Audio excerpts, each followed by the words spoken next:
puzzles in galaxy scaling relations. Okay, and thanks everyone for being here so early, 8:30. I almost missed my own talk. It was at 9. But I saw that Jason said your talk's happening, and so I rushed. Here I am, and I want to thank the organizers, especially Sebastian and Jakob, for inviting me to be a part of the SOC and giving me this opportunity to talk about scaling relations. Now, mind you, we've heard quite a bit already about scaling relations, and for good reason. Scaling relations represent the mechanisms that shape the galaxies that we see, and for a galaxy conference like this one, scaling relations is what we need to understand ultimately from an observational and theoretical point of view. So at the bottom, unfortunately, the people in the front can see, but at the bottom I'm showing those people that have already addressed a number of important issues pertaining to scaling relations in galaxies. And for me, a scaling relation is the correlation, the tight correlation of any two ideally uncorrelated parameters or mechanisms as displayed by those here. We've already heard quite a bit about metallicity, chemical abundance, about emission history, main sequence. Yesterday was devoted to feedback mechanisms.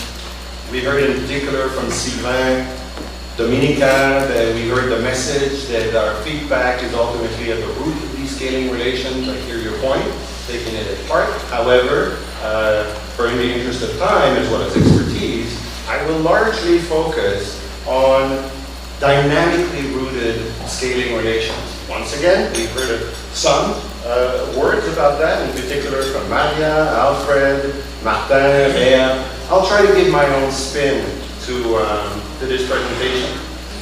Again, for the interest of simplicity and not trying to go too deep in the details of our scaling relations, I want to step back and realize that with simply just size, velocity, luminosity, and their derivatives, color, stellar mass, you can arrive already at a fairly intricate, complex system of scaling relations that need to be understood, ultimately culminating in, well, first starting by the combination of these parameters here into size, luminosity, velocity, velocity, luminosity, and so on, but culminating ultimately into a stellar to halo mass relation that brings together early type and late type galaxies.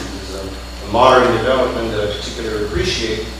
I wanted time to discuss, as I said, really, truly local versus global. I look forward to the presentation by Renko and Bosch a little later in the session, and a few others on this topic. We know, and some of you have pointed out, that scaling relations are very useful for the purpose of measuring distances. I would like to add to that not only distances, but actually cosmic flows. So the 90s were very prolific in that sense and interesting. It's still a field that's very alive. Well, however, in the case of the sake of this presentation, I want to focus on the application of scaling relations. And here I'm saying Tully-Fisher relations, but actually really early types and late types. We want to study them in the context of galaxy formation models and asking ourselves, is our models representative, working or not? So this was done quite well in the 90s and 2000s, and I'll go back to this a little bit. I think, once again, a new novel development is unifying early types and late type galaxies, connecting them into a common framework through either a velocity function or stellar to mass relation. I'll talk about that as well. And I will not have time to address the evolution of these scaling relations with time. This has been discussed yesterday, in particular by Alfred. Interesting results, realizing that if you look at just, say, a Tully-Fisher or a stellar Tully-Fisher, or baryonic Tully-Fisher, you're going to get different types of evolution, something that we need to pay attention to, but I won't in this presentation. So, a little word on philosophy. I addressed that as chair on Monday, but I want to come back to it and maybe expand. I stress that for the case of studying these relations, it's important to understand the scatter, the slope, the intercept simultaneously. We've been heard this embrace the scatter quite often. That is very true, but I want to add to that we also want to fit all known scaling relations simultaneously. This seems like a daunting task, but we can actually do it. And I'll give examples of studies, and there are many, but I'll focus on a few that actually have done it, or you see, we're not quite close yet. Another issue that's very important, it's been addressed a little bit here, don't time to dwell on it, but it's really how you make your measurements. Half of the complication or misunderstanding between observers and theorists is explaining how you measure your data, okay, or how you model them.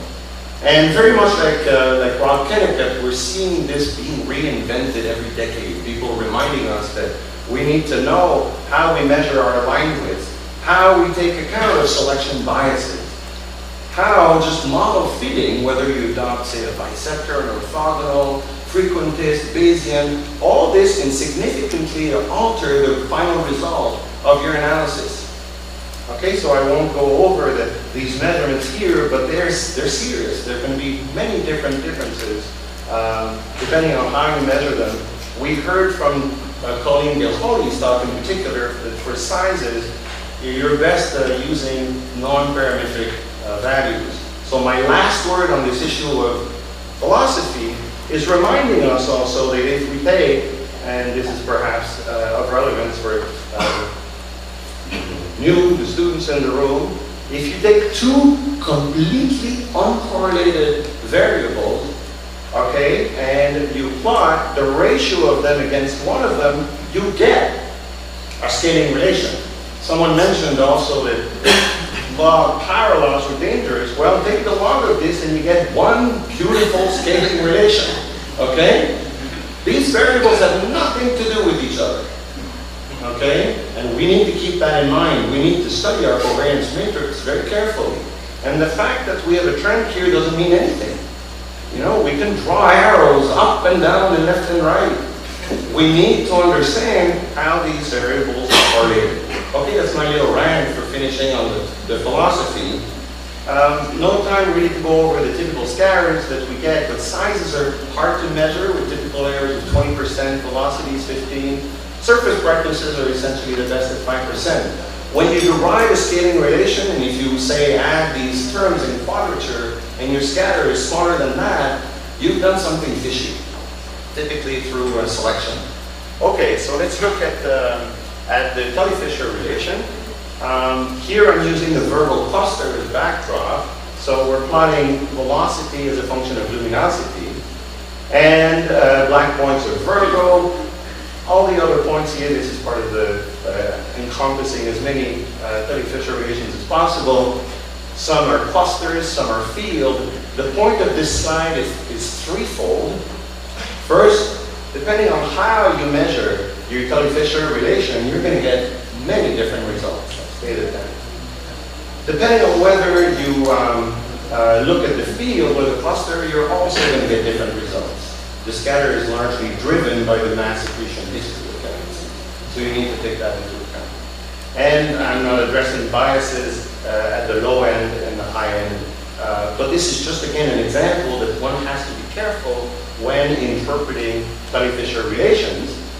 I like this recent paper here by Bradford, Jihan, and Bosch that combines essentially all the gas, stellar, and regular velocity information. So going from, oh, how do I go back on this one?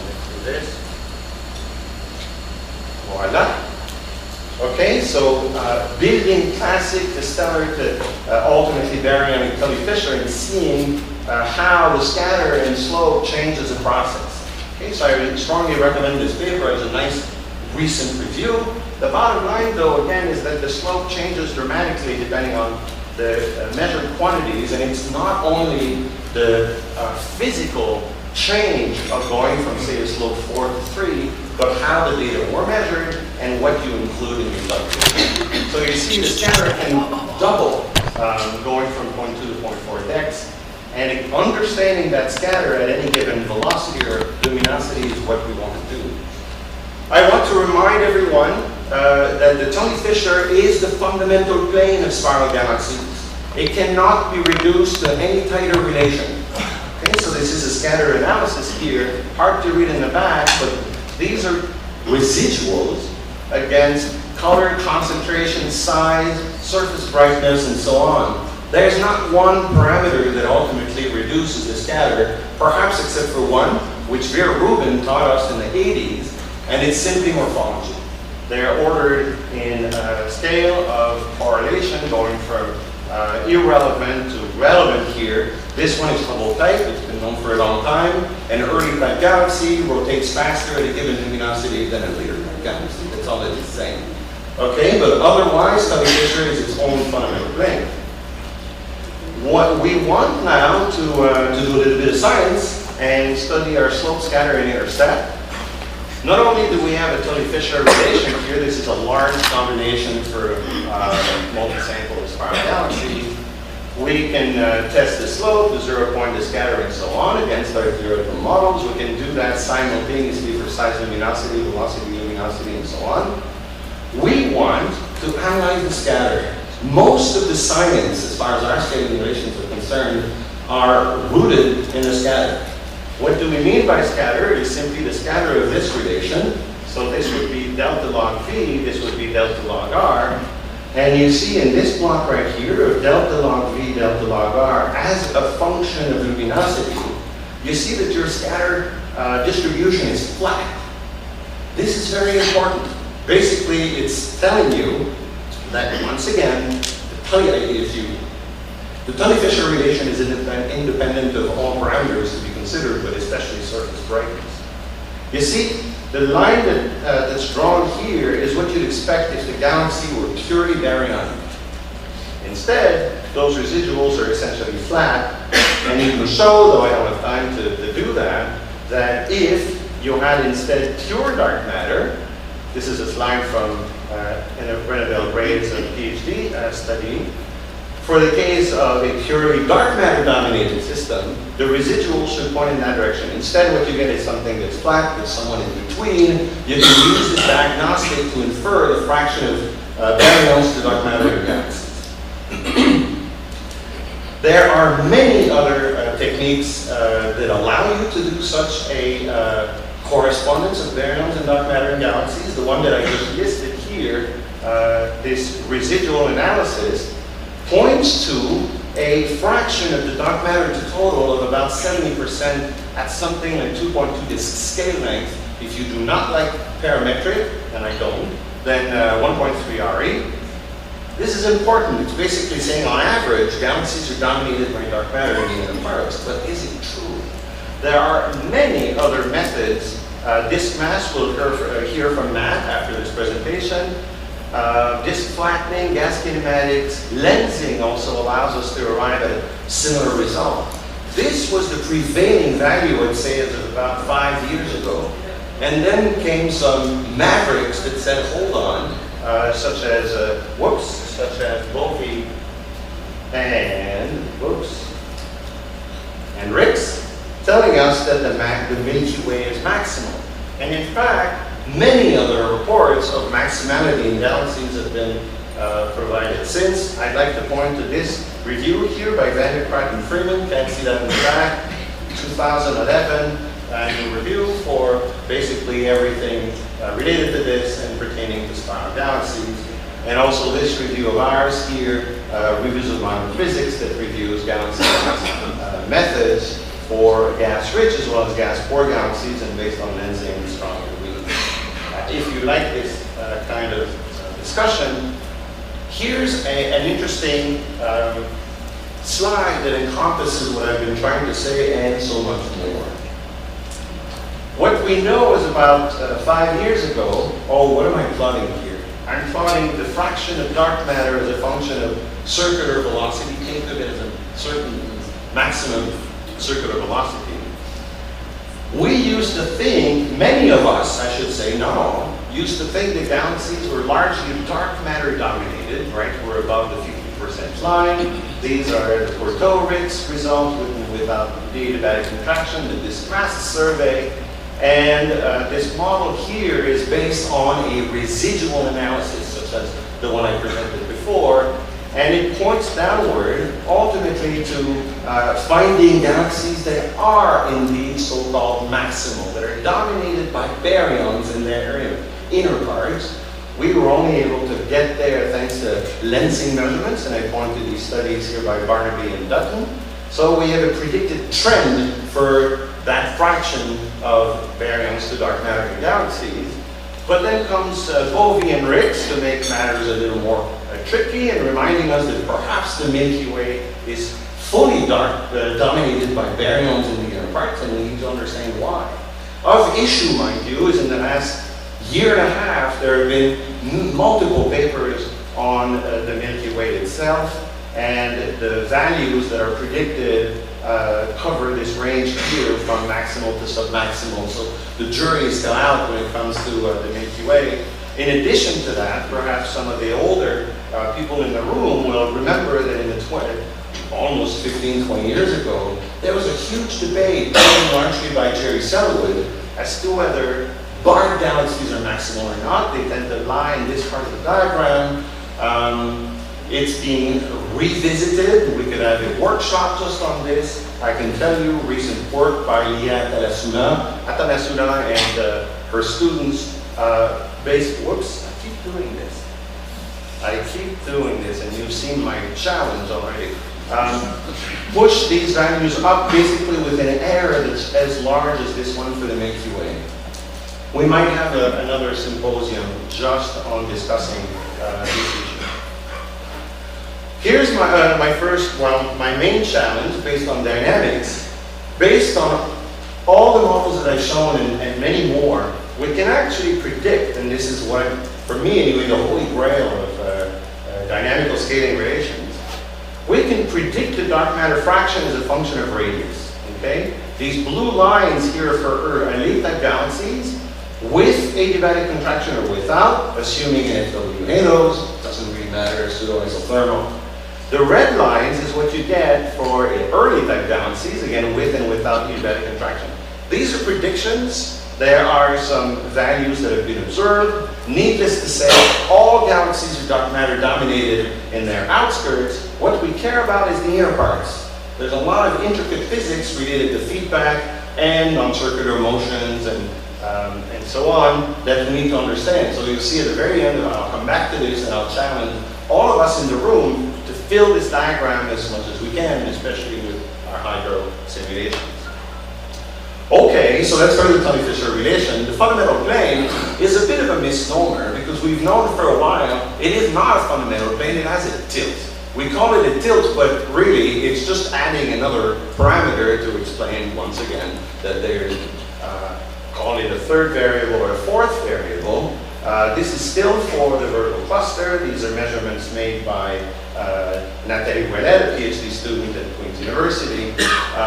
Not as many, so a small sample, but clean, and it shows what we've known all along. It basically corroborates the works of Saran, Athostri, and so on, that the fundamental plane is driven by the stellar to baryonic mass. So here's another hard to read scatter analysis, but very interesting in the sense that if you go down again by correlation coefficient, you go from mass light ratios, color, inclination, concentration, and so on.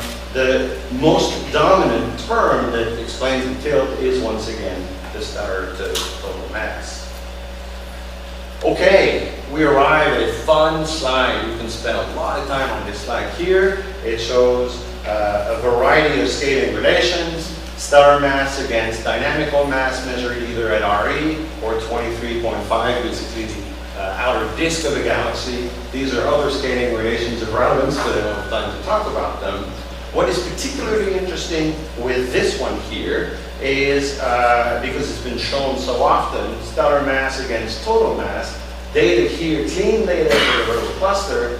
I'm comparing this with well-known prescriptions of abundance matching, and perhaps here, in particular here, you recognize the yellow-green one here, that's the well-known abundance matching function for Courteau et al. There are many others here, Odees Puebla, working with Vladimir Aguilaris. All these notice abundance matching at low mass plummets.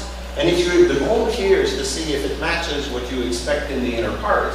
And the only ones that work, look at this brown one, that's the lensing values, predictions from Hudson, that are transposed to what you see in the inner parts of the galaxy. And this is the first time that the exercise was done. It matches the data very well. I wouldn't say perfectly, but very well. Brisa, down here you can't see. Vladimir Avilaris and Brisa Mancias just did this. Brisa worked all night last night, thank you so much, to show that her values fit this line perfectly. Her poster is right here, have a look. Basically, what is this showing? Abundance matching to echo Jakob Walter's words may not work.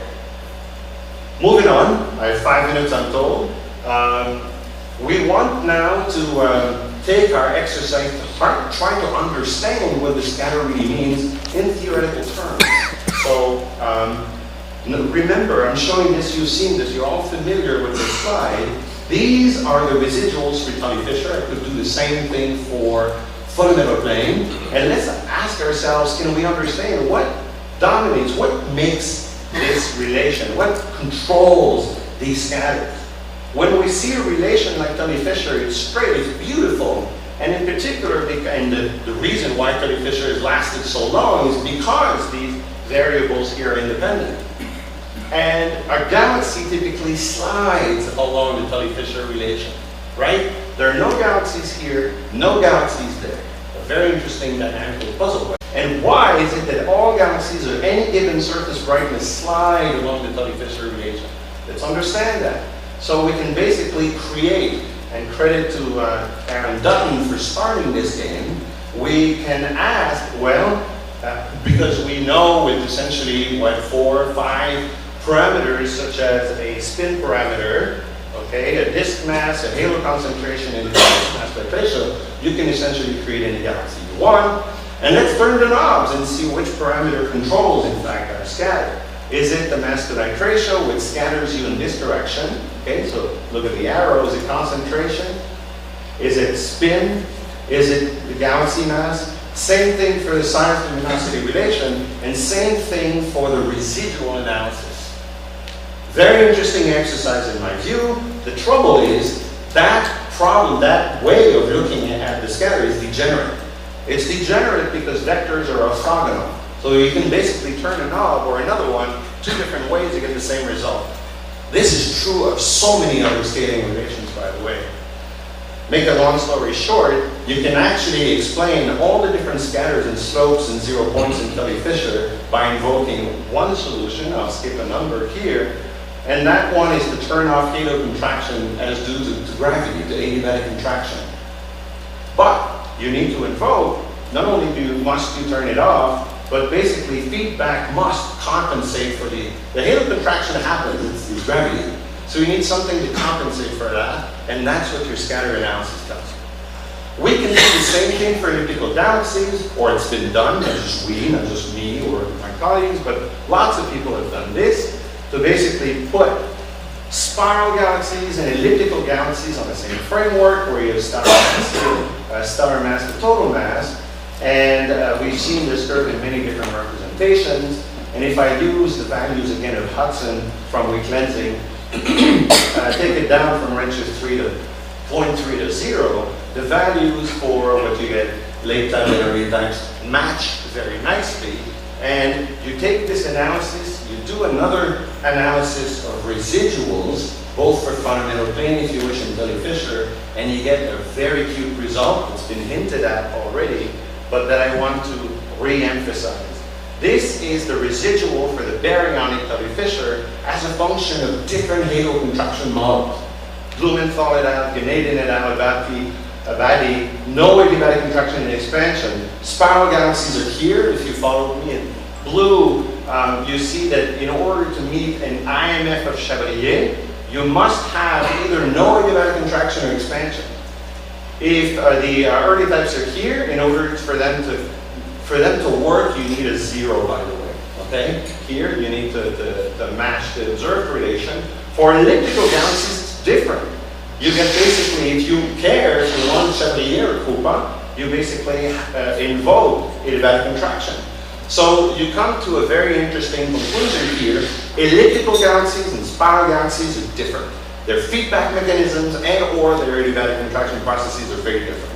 And we need to understand that. And I'm going to take my last 10 seconds to point to one wonderful study that embraces exactly all the principles and philosophy that I've been talking about, and it's this idea done here. This is the work of Brook et al. There's others listed here that are working towards the same line, whereby you will look at every existing scaling relation, okay, Tully Fisher, size, luminosity, even including mechanicity, and try to explain them all.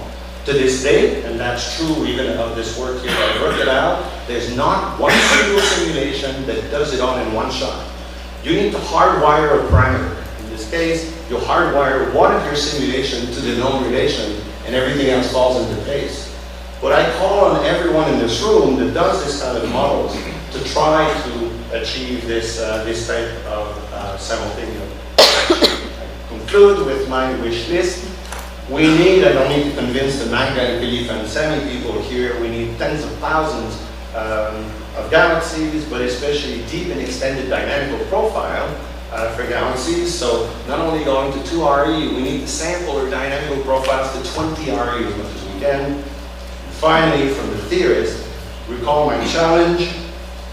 We really need to understand the covariance between adiabatic contraction, IMF, feedback models. This bearing on dark matter crosstalk, basically dynamical friction, was not addressed. It's not major, it's important. So this is something for the theorists to work on.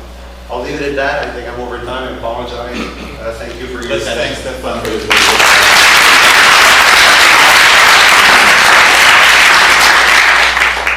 Here, right here. Thanks, Stefan, for the nice review.